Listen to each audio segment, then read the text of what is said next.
Hello YouTube friends, welcome to the Red Parrot channel. I'm your host Mary Ellen. This is an episode specifically for Janet Nash at Janet Nash here on YouTube. She has done a really fun make a needle case based on her mom's needle case. And I saw her mom's needle case and said, wait a minute, I think I have one of those. So this is a long, slow tour through the needle case that I have, specifically for Janet and anybody else who's interested. So it is literally the same design. And so what Janet was demonstrating was it's basically looks like a lovely little hat. And the hat and this pop in the middle is where you keep a thimble. I am not entirely sure whose in the family this is, but I think this pattern has been around for a while. So let's get into its construction. So the bottom is a crocheted circle. 1, 2, 3, 4, 5, 6, 7 rows and sort of an end row. There is a button here. I don't know if you can see it. There's a button, and then there is a small little space here. So that becomes the closure. The top is the same kind of material as the bottom, and it is made with this little piece here that fits a thimble and then goes around. So this looks like it's double crochet, and this looks single crochet, but the same kind of colorway.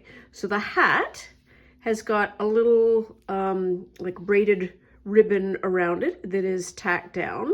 It has got a little, is that a button? A button or a bead or something that's sewn in. And this is how old this thing is. This piece here used to be a feather. It is no longer a feather. And so that's the top. And then you can see, ooh, it's starting to degrade. This feels like wool. And so here is the inside. So the inside, this is a piece of fabric, and I can tell that there is like a piece of cardboard that is between this and this. So probably what's happened is they have covered this and then used and then just sort of sewn it together. And then there's a little bit of sewing here to attach. This is sewn. Can I take this off? I can. Ooh, look at that. It's probably the first time in over 50 or 60 years that this has been moved. Okay, so an X and then another X that have gotten these two together, and this is sewn into the bottom. So probably when this was separate from this base, these two layers were X'd in, and then this became the platform to sew to the bottom. And there's two pieces of fabric here. I don't really know what the fabric is. And this is sort of the, it's soft. So maybe it's kind of like velvety-like, directionally velvet. It has been cut, not pinked. So had they pinking shears, they probably would have used that.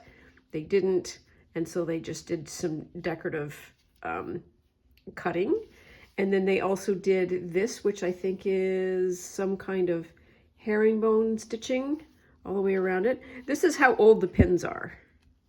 I don't know if you can see that as a pin. That is a very old pin.